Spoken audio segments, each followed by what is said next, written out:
প্রিয় দর্শক ও শ্রোতাবৃন্দ, আসসালামু আলাইকুম। আশা করি ভালো আছেন।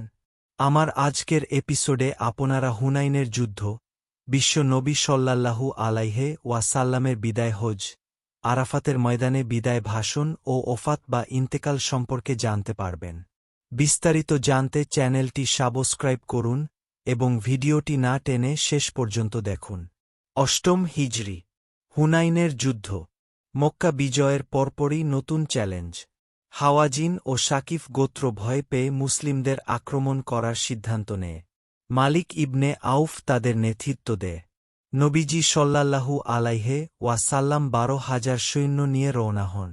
10,000 মদিনা থেকে ও 2,000 মক্কা থেকে নতুন মুসলিম।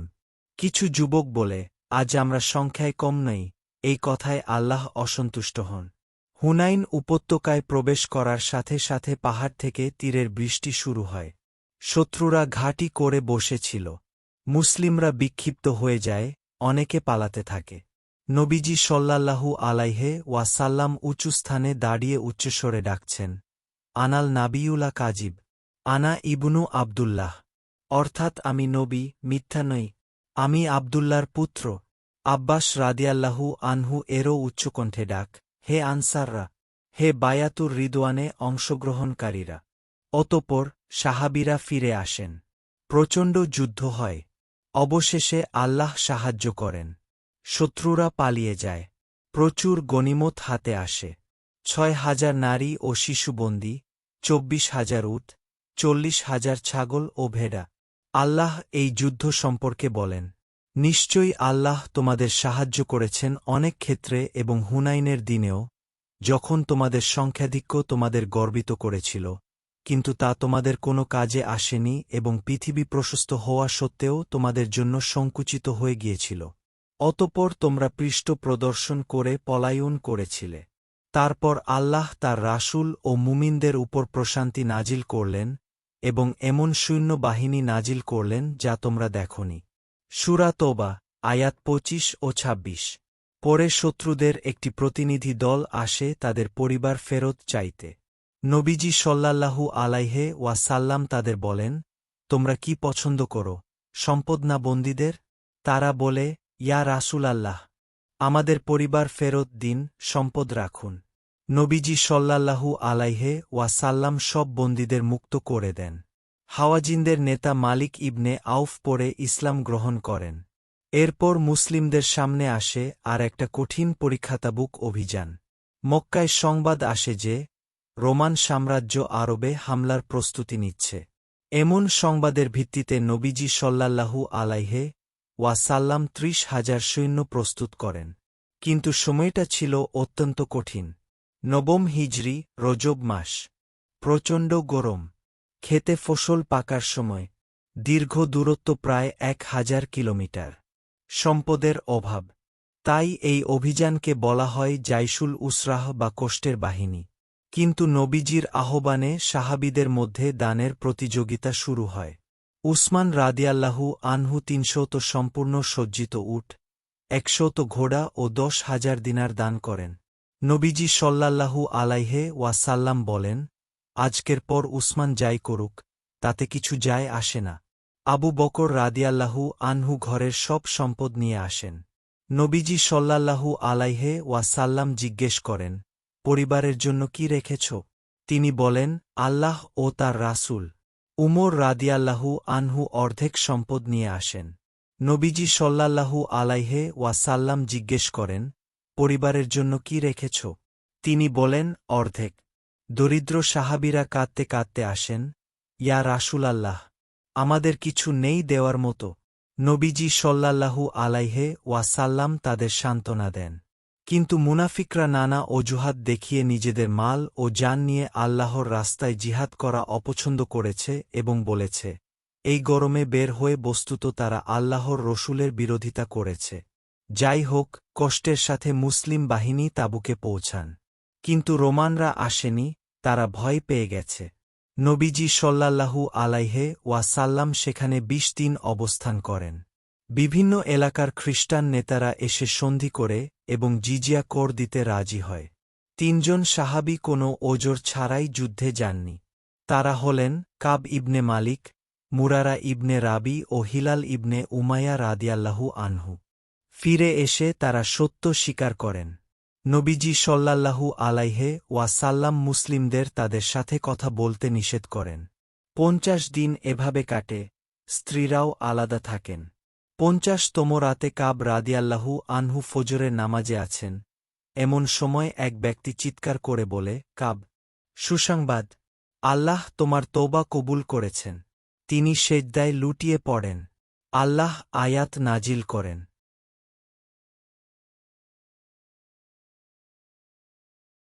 আর তিনি ক্ষমা করেছেন সেই ৩ জনকে যাদের বিষয়ে স্থগিত রাখা হয়েছিল, যখন পৃথিবী প্রশস্ত হওয়া সত্ত্বেও তাদের জন্য সংকুচিত হয়ে গিয়েছিল এবং তাদের জীবন তাদের জন্য দুর্বিষহ হয়ে উঠেছিল এবং তারা বুঝতে পেরেছিল যে আল্লাহ ছাড়া কোনো আশ্রয়স্থল নেই।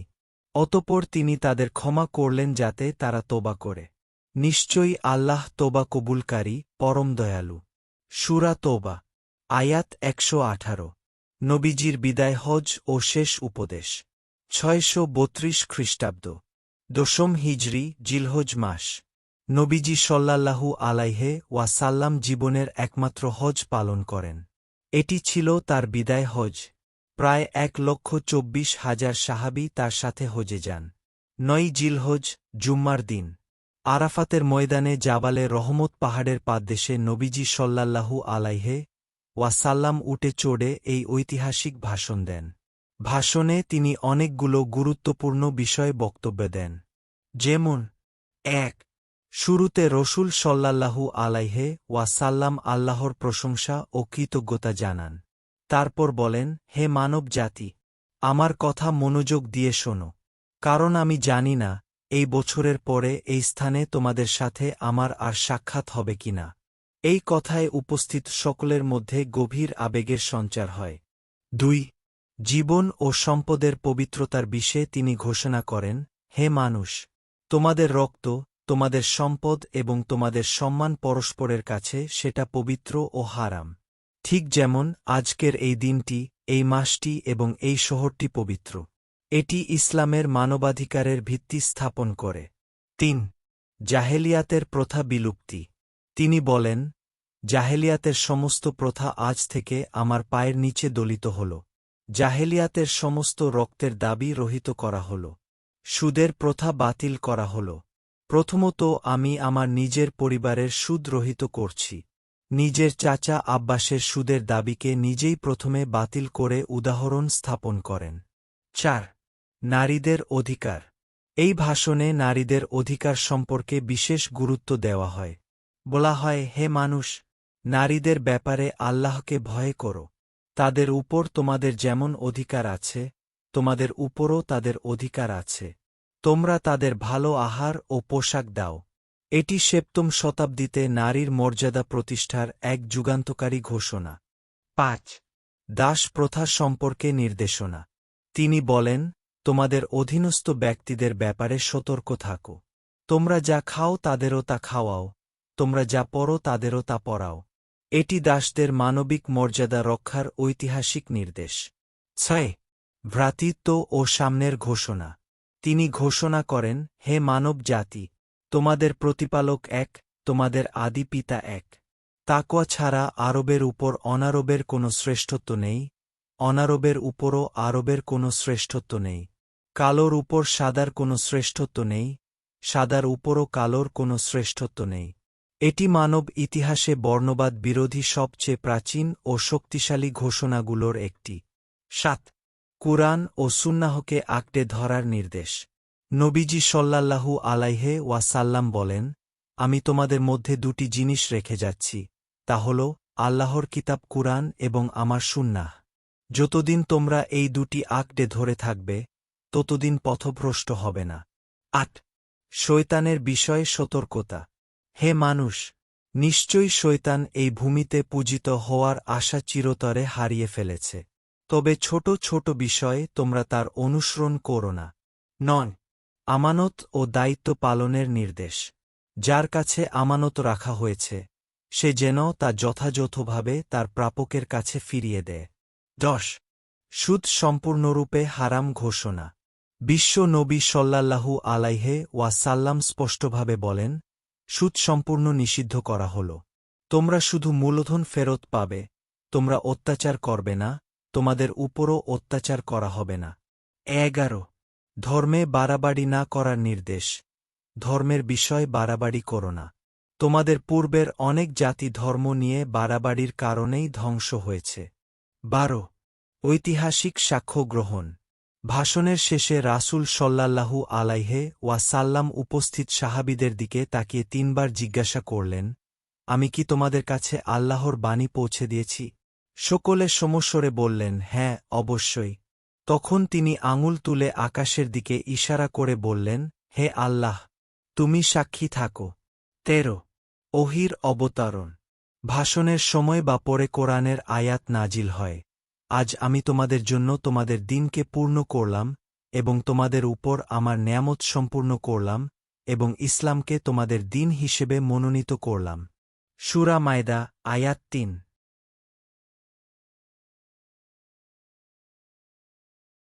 এই ভাষণটি মানব ইতিহাসের অন্যতম শ্রেষ্ঠ দলিল হিসেবে বিবেচিত, কারণ এতে একসাথে মানবাধিকার, নারী অধিকার, বর্ণ বৈষম্য বিলোপ, অর্থনৈতিক ন্যায়বিচার, সামাজিক সাম্য এবং আধ্যাত্মিক দিক নির্দেশনা সব কিছু এক বক্তব্যে একত্রিত হয়েছিল।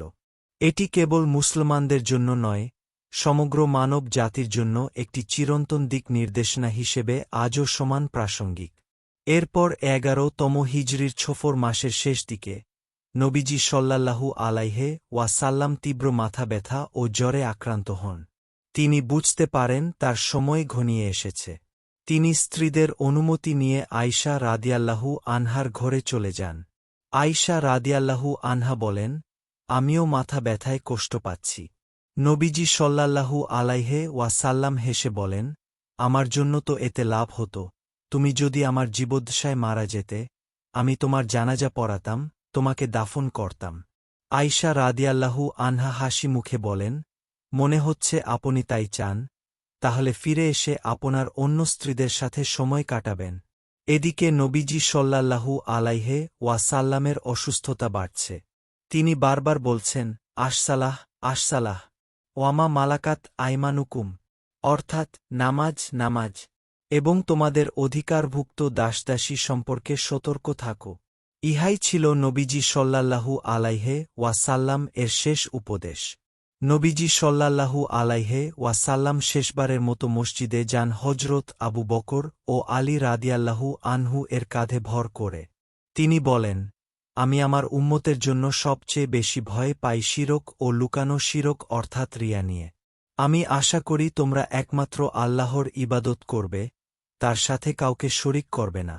নবীজি সাল্লাল্লাহু আলাইহি ওয়াসাল্লাম আরও বলেন, আমার কাছে যার কোনো পাওনা আছে, এখানে আমার সম্পদ নিয়ে নাও। যদি আমি কাউকে মেরে থাকি বা কষ্ট দিয়ে থাকি, এই যে আমার পিঠ, বদলা নাও। এক ব্যক্তি দাঁড়িয়ে বলল, আপনার কাছে 3 দিরহাম পাওনা আছে আমার। নবীজি সাল্লাল্লাহু আলাইহি ওয়াসাল্লাম তাকে তা দিয়ে দিলেন। 12ই রবিউল আওয়াল, 11 হিজরি মোতাবেক 632 খ্রিস্টাব্দের 8ই জুন, রোজ সোমবার দুপুরবেলা। নবীজির অবস্থা খুব খারাপ হয়ে যায়।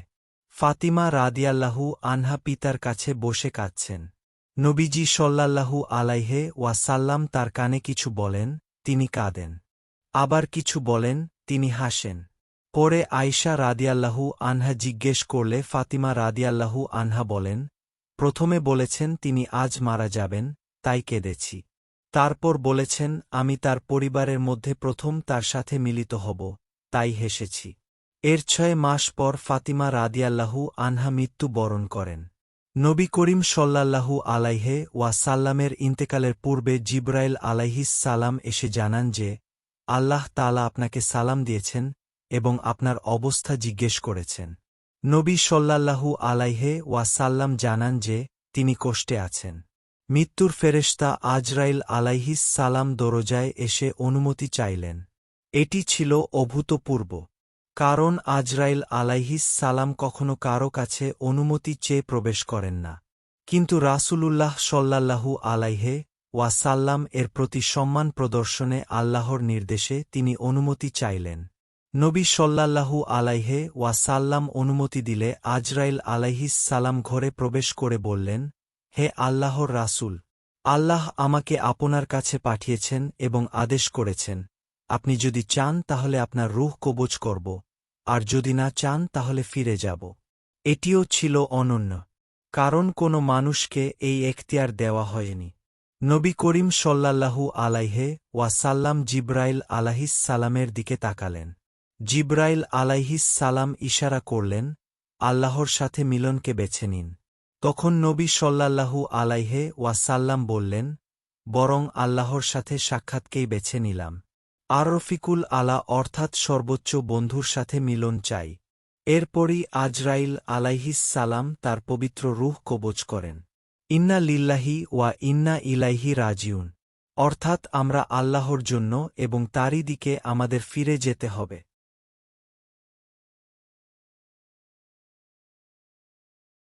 এই ঘটনাটি প্রমাণ করে যে, রাসূলুল্লাহ সাল্লাল্লাহু আলাইহি ওয়াসাল্লাম ছিলেন আল্লাহর সবচেয়ে প্রিয় বান্দা, যাকে মৃত্যুতেও দেওয়া হয়েছিল অপূর্ব সম্মান ও এখতিয়ার।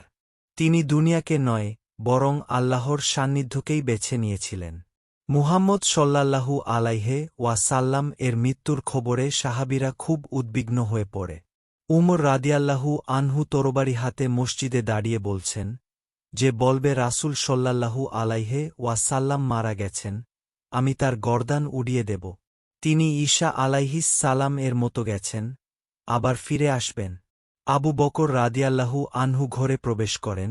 নবীজি সাল্লাল্লাহু আলাইহি ওয়াসাল্লাম এর মুখ থেকে কাপড় সরিয়ে চুমু দেন, কাঁদতে কাঁদতে বলেন, আমার পিতামাতা আপনার জন্য কুরবান। আপনি জীবনে সুন্দর ছিলেন, মৃত্যুতেও সুন্দর। তারপর মসজিদে এসে মিম্বরে দাঁড়িয়ে সূরা আলে ইমরানের ১৪৪ নম্বর আয়াত তিলাওয়াত করে বলেন, মুহাম্মদ সাল্লাল্লাহু আলাইহি ওয়াসাল্লাম কেবলমাত্র একজন রাসূল। তার পূর্বে অনেক রাসূল গত হয়েছেন। তাহলে তিনি যদি মারা যান, তোমরা কি পেছনে ফিরে যাবে? আর যে পেছনে ফিরে যাবে সে আল্লাহর কোনো ক্ষতি করতে পারবে না। আর আল্লাহ শীঘ্রই কৃতজ্ঞদের পুরস্কৃত করবেন। উমর রাদিয়াল্লাহু আনহু বলেন, এই আয়াত যেন আজই নাজিল হল। আমার পা যেন মাটিতে দাঁড়াতে পারছিল না, আমি মাটিতে লুটিয়ে পড়লাম। পরদিন মঙ্গলবার। আলী, আব্বাস, ফাদল, উসামা, শুকরান রাদিয়াল্লাহু আনহু নবীজিকে গোসল করান। আবু বকর রাদিয়াল্লাহু আনহু বলেন, নবীদের দাফন করা হয় যেখানে তারা মৃত্যু বরণ করেন। আয়শা রাদিয়াল্লাহু আনহার ঘরেই তার বিছানার নিচে কবর খনন করা হয়। পুরো দিনরাত মুসলিমরা দলে দলে এসে জানাজা পড়েন, কোনো ইমাম নেই, প্রত্যেকে আলাদা আলাদা পড়ছেন। বুধবার রাতে দাফন করা হয়। বর্তমানে সেই স্থানই মসজিদে নববী, এর অন্তর্ভুক্ত রোজা মুবারক হিসেবে পরিচিত। ৬৩ বছরের জীবন, ২৩ বছর নবুয়াত। কি অসাধারণ পরিবর্তন! একজন এতিম শিশু, যিনি পিতা, মাতা, দাদা, চাচা হারিয়েছিলেন, যিনি নিরক্ষর ছিলেন, ইয়াকে মক্কা থেকে বিতাড়িত করা হয়েছিল, তিনি পুরো আরব জাহান পরিবর্তন করে দিলেন। মূর্তিপূজা, কন্যা হত্যা, দাসপ্রথা, মদ, জুয়া সব দূর হল। তার জায়গায় এল তাওহীদ, ন্যায়বিচার, সাম্য, দয়া ও ক্ষমা। আল্লাহ বলেন, আমি আপনাকে পাঠিয়েছি সমগ্র মানব জাতির জন্য রহমত স্বরূপ। সূরা আম্বিয়া, আয়াত ১০৭। তিনি চলে গেলেন, কিন্তু রেখে গেলেন কুরআন, যা হল আল্লাহর চিরন্তন বাণী, এবং সুন্নাহ, যা তার জীবনের আদর্শ। সাহাবীরা এই দিন ছড়িয়ে দিলেন সমগ্র পৃথিবীতে। ফলে আজ ২ বিলিয়ন মুসলিম তার উম্মত। সাল্লাল্লাহু আলাইহি ওয়াসাল্লাম। আল্লাহ তার উপর শান্তি ও রহমত বর্ষণ করুন। নবীজি সাল্লাল্লাহু আলাইহি ওয়াসাল্লাম বলেছিলেন, আমার উম্মতের উদাহরণ বৃষ্টির মতো। জানা নেই কোনটা উত্তম, প্রথম নাকি শেষ। তাই প্রতিটি যুগের মুসলিমদের দায়িত্ব তার মিশনকে এগিয়ে নিয়ে আল্লাহর দ্বীন প্রতিষ্ঠা করা, মানুষকে সত্যের পথ দেখানো এবং ন্যায়বিচার প্রতিষ্ঠা করা। ওয়ামা মুহাম্মাদুন ইল্লা রাসূল, অর্থাৎ মুহাম্মদ একজন রাসূল ছাড়া আর কিছু নন। কিন্তু কি অসাধারণ রাসূল! মানব ইতিহাসের সর্বশ্রেষ্ঠ মানুষ, সর্বকালের সর্বশ্রেষ্ঠ শিক্ষক, নেতা, বিচারক, সেনাপতি, স্বামী, পিতা এবং সর্বোপরি আল্লাহর প্রিয় বান্দা ও রসূল। আল্লাহুম্মা সল্লি আলা মুহাম্মাদ ওয়া আলা আলি মুহাম্মাদ। হে আল্লাহ, আপনি মুহাম্মদ সল্লাল্লাহু আলাইহে ওয়াসাল্লাম এবং মুহাম্মদের বংশধর বা পরিবারবর্গের ওপর রহমত ও শান্তি বর্ষণ করুন। আমিন। প্রিয় দর্শক ও শ্রোতাবৃন্দ, বিশ্ব নবী সল্লাল্লাহু আলাইহে ওয়াসাল্লাম এর জীবনীর শেষ পর্ব কেমন লাগলো কমেন্টে জানান। ভিডিওটি ভালো লাগলে লাইক ও শেয়ার করুন। ইসলামী ইতিহাসের বিভিন্ন নতুন নতুন ভিডিও সহজে পেতে চ্যানেলটি সাবস্ক্রাইব করে সাথেই থাকুন। ধন্যবাদ।